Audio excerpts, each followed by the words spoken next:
Back to my channel. ఈరోజు ఏం జరగబోతుందో తెలుసుకుందామా? ఇంక ఎపిసోడ్లోకి వెళ్ళిపోతే సుమిత్ర ఏడుస్తూ ఉంటుంది. నా మాంగళ్యం నిలబడుతుందా? నేను సుమంగలిగా చనిపోతానా? చెప్పండి మావయ్య గారు అని ఏడుస్తూ ఉంటే ఇక అప్పుడే లోపల ఉన్న దశరథ చేతిలో చలనం వస్తుంది. ఇక దశరథ కదలడం అక్కడే ఉన్న నర్సు గమనిస్తుంది. వెంటనే డాక్టర్ని పిలవాలంటూ డాక్టర్ అని బయటకు వచ్చి పిలుస్తూ ఉంటుంది. ఇక బయట ఉన్న దశరథాన్ని చూసి అందరూ కూడా భయపడిపోతారు. ఏమైంది నర్స్? లోపలున్న మా కొడుకుకి ఏమైంది? ఎందుకు మీరు డాక్టర్ని పిలుస్తున్నారు అని వెనకాలనే పేషెంట్లో కదలికలు వస్తున్నాయి, అందుకే డాక్టర్ని పిలుస్తున్నాను అని వెనకాలనే సుమిత్ర, దశరథ అలాగే పారిజాతం షాక్ అయిపోతారు. సుమిత్ర చాలా సంతోషపడుతుంది. ఇక డాక్టర్ అక్కడికి వచ్చి ఏమైంది నర్స్? సార్, లోపల ఉన్న పేషెంట్కి స్పృహ వస్తుంది, ఆయన చేతులు కదిలాయి సార్ అని వెనకాలనే అవునా అంటూ లోపలికి వెళ్తాడు డాక్టర్. ఇక దశరథని డాక్టర్ చెకప్ చేసి దశరథ కండిషన్ నార్మల్ పరిస్థితికి రావటం గమనిస్తాడు. ఇక వెంటనే ఏదో ఇంజెక్షన్ చేసి అలాగే నర్స్తో కూడా ఇక ఏదో సిలైన్ పెట్టమని చెప్పేసి బయటికి వస్తాడు. ఇక ఇది చూసిన సుమిత్ర అలాగే శివనారాయణ, డాక్టర్ ఇప్పుడు ఆయనకి ఎలా ఉంది? నా కొడుక్కి ఎలా ఉంది డాక్టర్ అని వెనకాలనే అప్పుడే అక్కడికి జ్యోత్స్న కూడా వస్తుంది. ఇక డాక్టర్ ఏమో చూడండి సార్, ఇప్పటి వరకు పేషెంట్కి స్పృహ రాలేదు, ఆయన కదలిక కూడా అవ్వలేదు, దానివల్ల ఆయన కండిషన్ ఎలా ఉంటుందో మేము చెప్పలేకపోయాం. ఇప్పుడు ఆయనలో అయితే కొంచెం చలనం వచ్చింది, అంటే ఆయన త్వరలో స్పృహలోకి కూడా వస్తారు, ఇక ఆయన ప్రాణానికైతే ఎటువంటి ప్రమాదం లేదు అని వెనకాలే సుమిత్ర, శివనారాయణ ఆనందపడిపోతారు. ఇక జ్యోత్స్న కూడా డాక్టర్ మీరు చెప్తున్నంత నిజమేనా?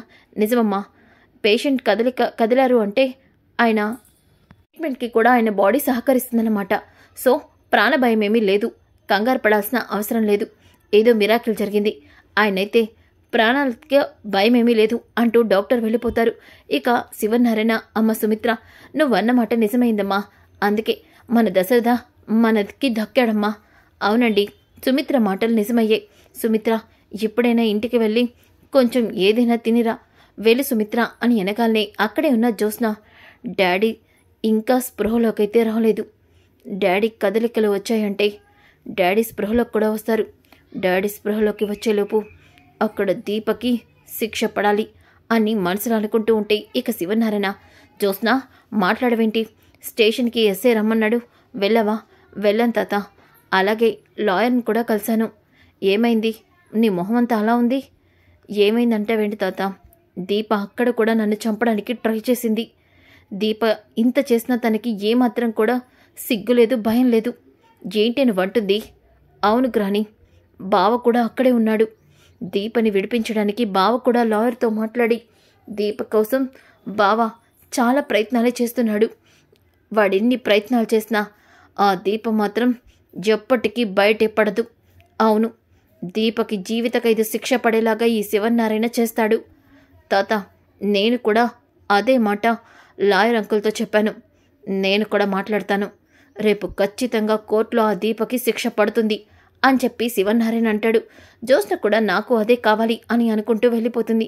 ఇక కార్తిక్ అయితే దీప కోసం ఫుడ్ తీసుకొస్తాడు. కార్తిక్ బాబు, మీరెందుకు ఇక్కడికి వచ్చారు? శౌర్య ఏం చేస్తుంది? శౌర్య భోంచేసిందిరే దీప, నీకోసమే భోజనం తెచ్చాను, తిని దీప అంటూ కార్తిక్ అయితే ఇక దీపకి తినిపిస్తాడు. కార్తిక్ బాబు, మీరు తిన్నారా? లేదు దీప, మీరు తినకుండా మరి నాకెలా పెడతారు అంటూ దీప, కార్తిక్ ఇద్దరు కూడా ఒకరికొకరు భోజనం తినిపించుకుంటారు. అప్పుడే అక్కడున్న ఎస్ఐ వాళ్ళిద్దరిని చూసి, సార్, మీతో ఒకటి మాట్లాడాలి. ఏంటి సార్? ఈమె మీ రెండో భార్య అని విన్నాను, మీ గొడవల మధ్యలో. అవును, మరి మీరు ఆమెకి చూపిస్తున్నారు, సొంత మీ మానమావని చంపిన తనని, అయినా మీరు ఇంకా ప్రేమిస్తున్నారంటే నమ్మలేకపోతున్నాను.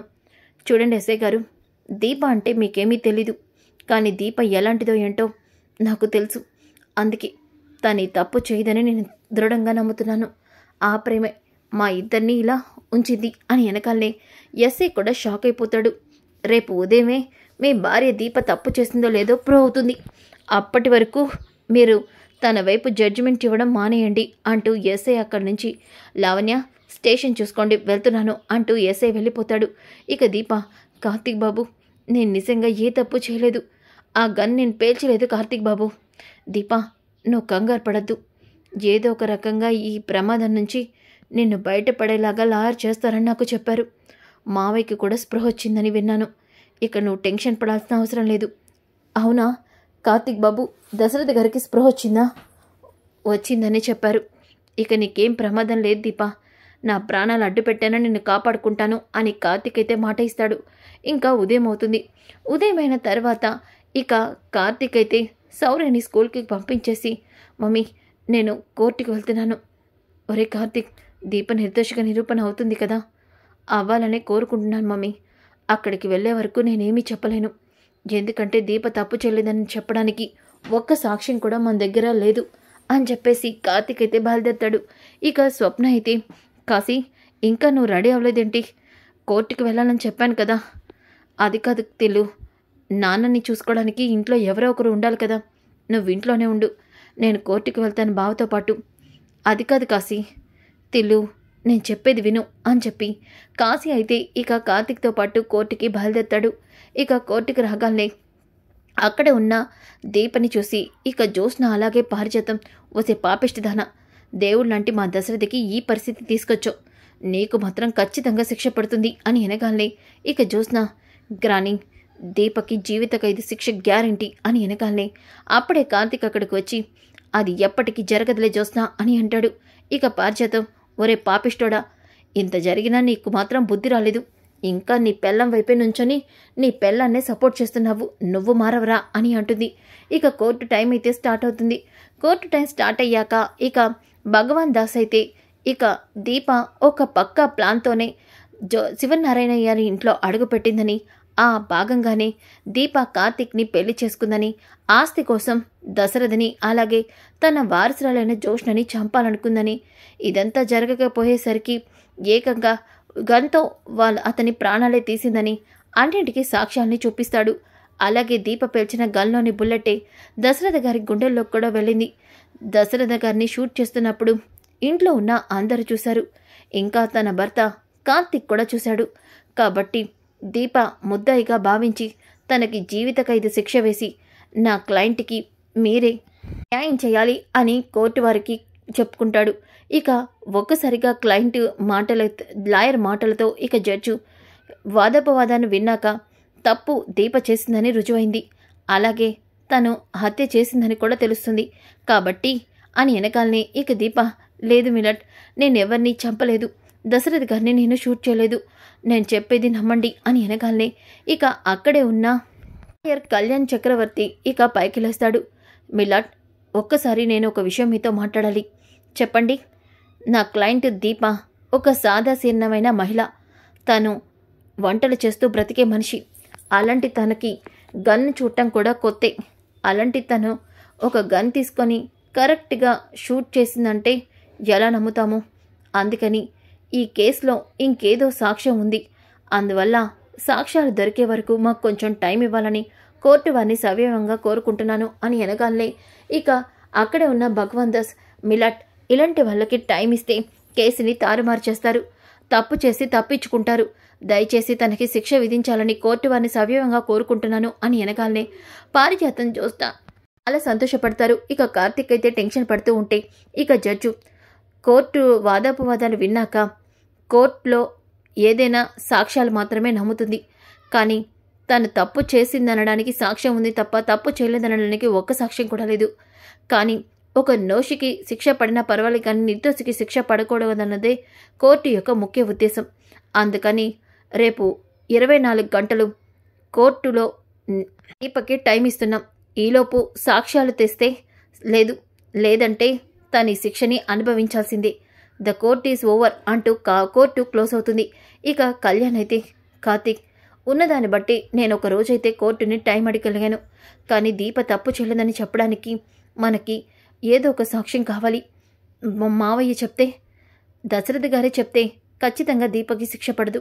అవును అని వెనకాలనే ఇక కాశీ, మావయ్య ఇంకా స్పృహలోకి రాలేదని విన్నాను, ఇక అలాంటప్పుడు మావయ్య ఎలా సాక్ష్యం చెప్తారు, ఇప్పుడు దీపని ఎలా తప్పించాలి అని కార్తీక్ బాధపడుతూ ఉంటే పక్కన జ్యోత్స్న అలాగే పారిజాతం, చూడరా మనవడా, ఇక ఎప్పటికీ నీ భార్య బయటకి రాదు, ఆ పాపిష్టిదాయి ఎప్పటికీ కూడా కోర్టు జైల్లోనే మగ్గిపోతుంది అని ఇద్దరు కూడా అక్కడి నుంచి వెళ్ళిపోతారు. ఇక దీప అయితే, కార్తీక్ బాబు నేను చెప్పేది ఒకటే, నేను మాత్రం ఈ తప్పు చేయలేదు కార్తీక్ బాబు, చేయలేదు అని దీప ఏడుస్తూ ఉంటే కానిస్టేబుల్ ఎస్ఐ దీపని తీసుకొని వెళ్ళిపోతారు. ఇక కాశీ ఏమో, బావ బాధపడకు, దీపకకి ఏమీ జరగదు, అలా అంటావేంటి కాశీ? చూస్తున్నావు కదా ఇక్కడ జరుగుతుందంతా. దీపని ఎక్కడ కోల్పోతారని నాకు భయంగా ఉంది అని కార్తీక్ అయితే బాధపడతాడు. ఇక హాస్పిటల్లో ఉన్న సుమిత్ర అలాగే శివనారాయణ దగ్గరికి జ్యోత్స్న పారిజాతం వచ్చి జరిగిందంతా చెప్తారు. ఇక సుమిత్ర ఆ దీపకి మాత్రం ఖచ్చితంగా శిక్ష పడాల్సిందే అని అంటూ ఉంటే ఇక శివనారాయణ కూడా అవును, ఆ దీపక్ మాత్రం ఎట్టి పరిస్థితుల్లోనూ బయటపడటానికి వీల్లేదు అని వెనకాలనే ఇక పారిజాతం జ్యోత్స్న కూడా సంతోషపడతారు. ఇక కాశీ అయితే ఇంటికి వస్తాడు. స్వప్న, కాశీ ఏమైంది అలా ఉన్నావు? ఏం చెప్పమంటో తిల్లు. దీపక్క వైపు చెప్పడానికి ఒక్క ఆధారం కూడా లేదు. దీపక్క ఈ కేసు నుంచి బయటపడటం చాలా కష్టం. అదేంటి కాశీ అలా అంటున్నావు? అవును, అక్కడ అన్ని సాక్ష్యాలు వాళ్ళకి ఫేవర్గానే ఉన్నాయి. దీపక్క బయటపడటం అయితే కష్టమే అని చెప్పేసి అంటాడు. ఇంకా ఒక పక్కన కాంచన అలాగే అనసూయ కూడా బాధపడుతూ ఉంటారు. ఇక ఈ 24 గంటల్లో మనం ఏం చేయగలము అని చెప్పేసి ఇక కార్తీక్ అలాగే కళ్యాణ్ కూడా ఆలోచిస్తూ ఉంటాడు. ఇక వెంటనే కళ్యాణ్ కార్తీక్కి కాల్ చేస్తాడు. ఇక కార్తీక్, చెప్పండి సార్, ఫోన్ చేశారు. కార్తీక్, నేను ఇప్పుడే ఫారెన్సిక్ ల్యాబ్ నుంచి వచ్చిన రిపోర్ట్స్ చూస్తున్నాను. దీప దశరథ గారిని షూట్ చేస్తుంటే ఆ బుల్లెట్ 5 మీటర్స్ లోతుకి వెళ్ళేది. కానీ ఇక్కడ ఆ బుల్లెట్ 2 మీటర్స్ లోతుగానే వెళ్ళినట్టు చూపిస్తుంది. అంటే ఆ ఒక గన్ను దూరం నుంచి పేల్చినప్పుడే బుల్లెట్ అలా వెళ్తుంది. దీప అంత దగ్గర నుంచి కాల్చినప్పుడు దశరథ గారికి ఆ బుల్లెట్ లోతుగా వెళ్ళాలి కదా, వెళ్ళలేదు అంటే ఖచ్చితంగా దీప ఈ షూట్ చేయలేదని అర్థమవుతుంది. కానీ మనం ఈ సాక్ష్యాన్ని కోర్టులో చూపిస్తే మనకు ఫేవర్గా వస్తుందని మాత్రం చెప్పలేను.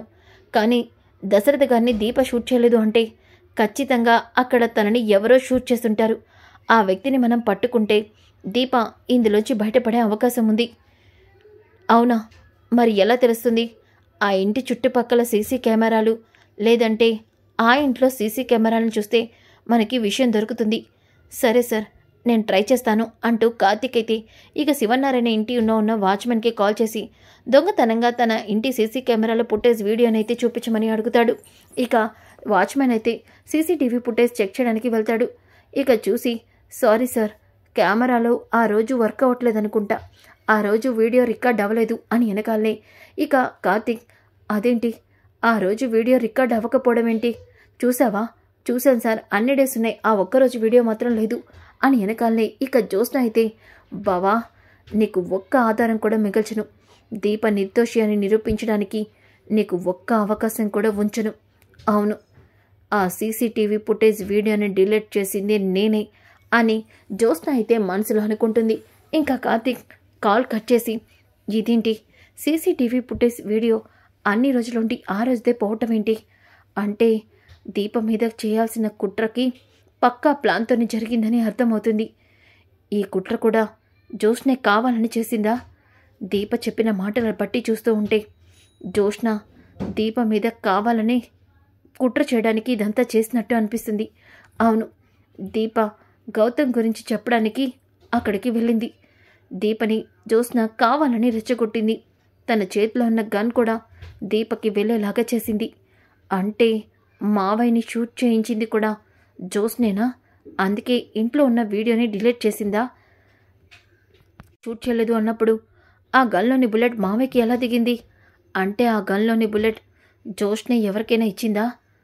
అవును, ఇదంతా చూస్తుంటే జ్యోత్స్నే చేసినట్టు అనిపిస్తుంది అని కార్తీక్ అయితే అనుకుంటాడు. ఇక ఒక పక్కన ఉదయం అవుతుంది. ఉదయం అయిన తర్వాత ఇక పారిజాతం అలాగే జ్యోత్స్న సుమిత్ర దశరథ దగ్గరికి వస్తారు. డాడీ ఈ పరిస్థితిలో ఉండడానికి కారణం ఆ దీప. ఈరోజు దీపకి శిక్ష పడుతుంది మమ్మీ, నువ్వు నాతో పాటు కోర్టుకు రా అని సుమిత్రని అడుగుతుంది. ఇక శివనారాయణ కూడా, తాత ఆ దీపకి శిక్ష పట్టడం మీ కళ్ళతో మీరు చూడాలి, కోర్టుకు వెళ్దాం రండి తాత అని వెనకాలనే ఇక సుమిత్ర, లేదు జ్యోత్స్న, మీ నాన్నని వదిలి నేను అక్కడికి రాలేను, ఆ దీపకి శిక్ష పడాలి, శిక్ష పడ్డాక నేనే అక్కడికి వచ్చి ఆ దీపని చూస్తాను. అవునమ్మా, ఆ పాపాత్మురాలి మొహాన్ని నేను చూడలేను, మీరు కోర్టుకు వెళ్ళండి, మేమిక్కడే ఉంటాము. సరే తాత, మేం బయలుదేరుతాము అంటూ జ్యోత్స్న అలాగే పారిజాతం ఇక బయలుదేరతారు. ఇక ఇంతలోకి ఒక పక్కన అయితే స్వప్నతో, తిల్లు నేను కోర్టుకు వెళ్తున్నాను. ఏంటి కాసి కోర్టుకు వెళ్ళేది? అక్కడ దీప వదినకి కఠిన కారాగార శిక్ష వేస్తే అది చూడటానికా? తిల్లు అలా మాట్లాడుతున్నావేంటి? అవును మరి, అన్నయ్య కానీ మీరు కానీ ఎవరు కూడా దీప వదిన ఏ తప్పు చేయలేదని చెప్పడానికి ఒక్క సాక్ష్యాన్నైనా సంపాదించారా? లేదు. అలాంటప్పుడు ఖచ్చితంగా వదినకి శిక్ష పడుతుంది. వదినకి శిక్ష పడితే అప్పుడు జీవితాంతం వదిన జైల్లోనే ఉంటుంది. ఇదంతా ఆ జ్యోత్స్న వల్లే జరిగింది. లేకపోతే దేవుళ్ళంటి దశరథ మావయ్యని దీప వదిన షూట్ చేయడం ఏంటి అని వెనకాలే ఇక కాశీ నువ్వు చెప్తుంది నిజమే తిల్లు అని అంటూ ఉంటే అక్కడే ఉన్న దాసు ఒక్కసారిగా స్పృహలోకి వస్తాడు. ఏంటి, దశరథ అన్నయ్యని దీప షూట్ చేసిందా? ఇప్పుడు దీపకి శిక్ష పడుతుందా? ఇదంతా అబద్ధం. దీప ఎప్పటికీ అలాంటి పని చేయదు. ఎందుకంటే దీప దశరథ అన్నయ్య సొంత కూతురు.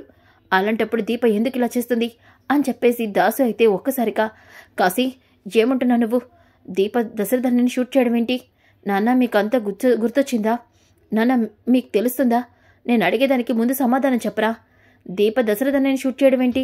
దీపకి శిక్ష పడడం ఏంట్రా? నాన్న మీకు గతం గుర్తులేనప్పుడు ఇక్కడ చాలా జరిగాయి. అవును నాన్న, దీపక్క దశరథ పెద్దనాన్ని షూట్ చేసిందని దీపక్కని అరెస్ట్ చేశారు. ఈరోజు దీపక్క చివరి వాయిదా. ఈరోజు నిజం నిరూపణ అవ్వకపోతే అక్కకి జీవిత ఖైదు శిక్ష పడుతుంది అని వెనకాలనే ఇక ఒక్కసారిగా దాసు అలా జరగకూడదురా. దశరథ అన్నయ్యతో నేను నిజం చెప్పాలి. అప్పుడు నేను దశరథ అన్నయ్యతో నిజం చెప్తే ఖచ్చితంగా దీపకి శిక్ష పడదు. నన్ను వెంటనే హాస్పిటల్కి తీసుకెళ్ళు. ఏంటన్నా మీరంటుంది? నేను చెప్పింది చేరా. ముందు మనం దశరథ అన్నయ్య దగ్గరికి వెళ్ళాలి పదా అంటూ దాసు కాశీ ఇద్దరు కూడా హాస్పిటల్కి బయలుదేరుతారు. ఇంకా ఒక పక్కన జ్యోత్స్న అయితే ఫోన్లో మాట్లాడుతూ ఉంటుంది. అప్పుడే పారిజాతం ఇక హాస్పిటల్లోనే కూర్చుని ఉంటుంది. ఇక జ్యోత్స్న చెప్పింది గుర్తుంది కదా, ఎట్టి పరిస్థితుల్లోనూ నువ్వు ఈ చుట్టుపక్కల ఎక్కడా కనిపించకూడదు. ఈరోజు అయిపోయిన తర్వాత నువ్వు ఫ్రీగా తిరగచ్చు. మేడం, మీరు చెప్పినట్టే నేను వింటున్నాను. అందుకే కదా నేను ఈ పాడుబడ్డ ఇంట్లో ఉంది. మీరు అనుకున్నదే అంత జరుగుతుంది. ఓకేనా మేడం అంటూ కాల్ కట్ చేస్తాడు. ఇక పారిజాతం, ఏ జ్యోత్స్న ఆగవే. ఏంటి గ్రాని, నిజం చెప్పు. దశరథని దీప షూట్ చేయడంలో నీ పాత్ర ఉందా లేదా? గ్రాని, నీకేమైనా పిచ్చి పట్టిందా? ఎందుకు ఇలా మాట్లాడుతున్నావు? అక్కడ కోర్టు టైం అవుతుంది, వెళ్దాం పదా. నాకెందుకో నిన్ను చూస్తుంటే అనుమానంగా ఉంది. మర్యాదగా నిజం చెప్తావా లేదా? గ్రాని, ఇప్పుడేంటి నీ ప్రాబ్లం? దీప ఒక మనిషి ప్రాణాలు పోసేది తప్ప ప్రాణాలు తీసే రకం కాదు.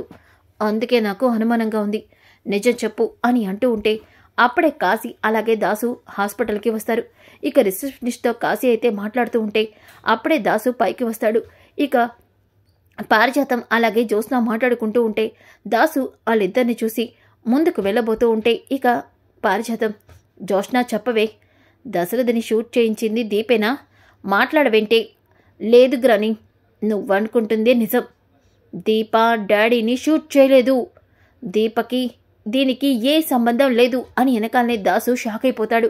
ఇక పారిజాతం, ఏంటి నువ్వంటుంది? అంటే దశరథని షూట్ చేసింది దీప కాదా?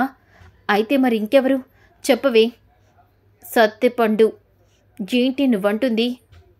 సత్యపండు అంటే ఆ రమ్య భర్త. వాడెందుకే దశరథని షూట్ చేస్తాడు? ఎందుకంటే వాడికి నేను డబ్బులిచ్చి షూట్ చేయమన్నాను కాబట్టి.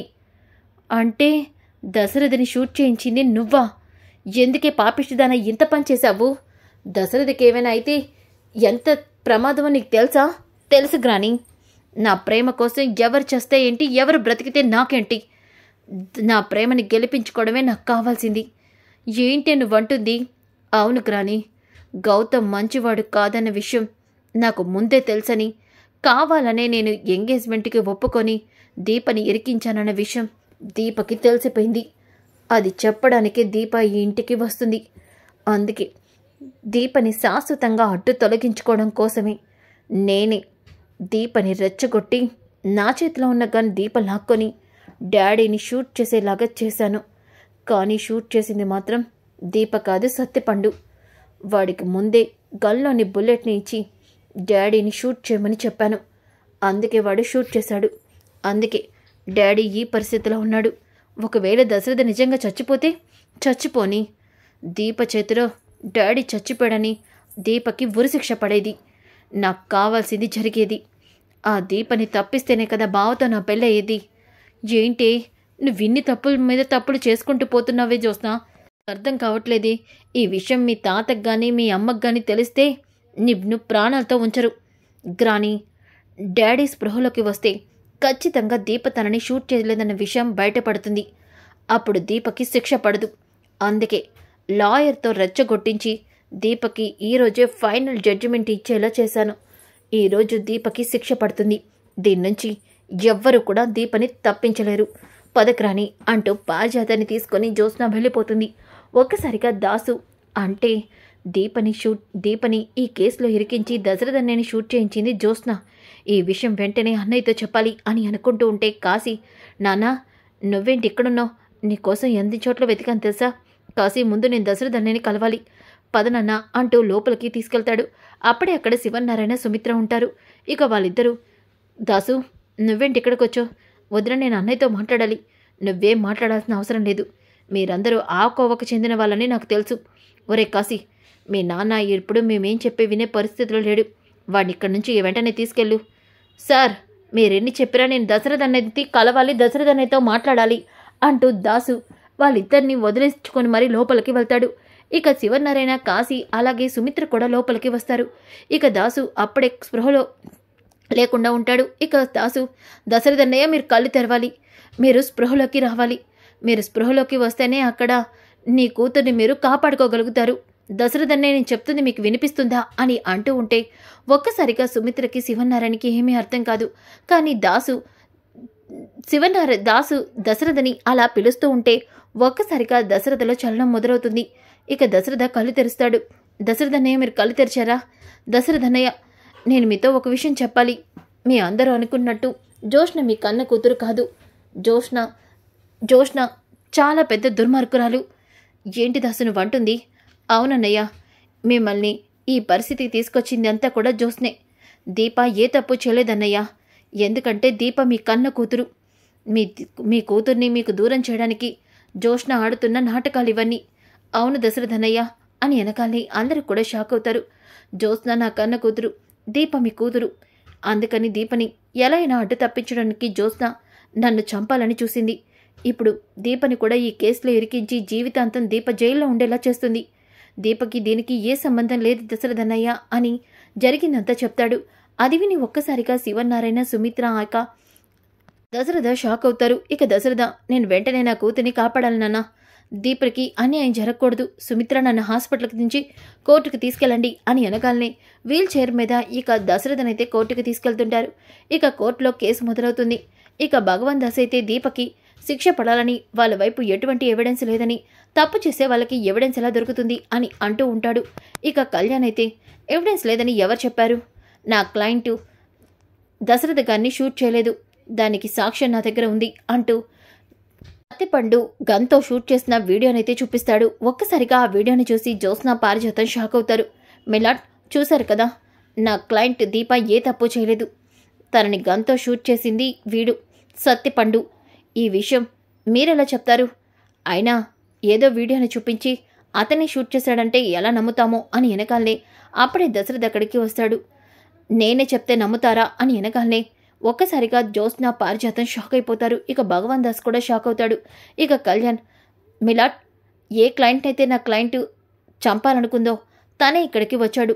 ఆయన నోటి ద్వారానే ఈ తప్పు తన క్లయింట్ చేసిందో లేదో తెలుసుకోండి అని వెనకాలనే దశరథ బోన్లో నిలబడతాడు. మిలాట్, నేను చెప్తుందంతా నిజం. దీప నన్ను గన్తో షూట్ చేయలేదు. అవును, నన్ను గన్తో షూట్ చేసింది ఈ వీడియోలో చూపించిన సత్యపండు. దీప గన్ పట్టుకొని నన్ను అడుగుతూ ఉంటే వెనక నుంచి కిటికీలో ఉన్న సత్యపండు నన్ను గన్తో షూట్ చేశాడు. అది నేను చూశాను. ఆ విషయం నేను చెప్పేలోపే నేను స్పృహ కోల్పోయాను అని దశరథ నిజం చెప్తాడు. ఇక సత్యపండుని ఎక్కడున్నా పట్టుకొని విడిచిపించమని, అలాగే దీప నిర్దోషిగా నిరూపణ అయ్యి దీపని ఇక విడుదల చేయమని కోర్టులో చెప్తాడు. ఇక ఒక్కసారిగా దీప, దశరథ్ గారు మీకేం కాలేదు కదా? నాకేం కాలేదమ్మా దీప అని అంటాడు. ఇక శివనారాయణ అలాగే సుమిత్ర కూడా, చెయ్యని తప్పుకి నిన్ను ఎన్నో మాట్లాడినాం, మమ్మల్ని క్షమించమ్మా అని అంటూ ఉంటే ఇక జ్యోత్స్న, తాత డాడీ అలా చెప్తే మీరెలా నమ్ముతున్నారు? దీప డాడీని చంపడానికే వచ్చింది అని వెనకాలనే శివనారాయణ ఒక్కసారిగా జ్యోత్స్న చంప పగలగొడతాడు. అందరూ కూడా షాక్ అయిపోతారు. సో ఫ్రెండ్స్, కమింగ్ ఎపిసోడ్ చాలా చాలా ఇంట్రెస్టింగ్గా ఉంటుంది. Don't miss. ఈ వీడియో నచ్చితే తప్పకుండా లైక్ చేసి షేర్ చేయండి. థ్యాంక్స్.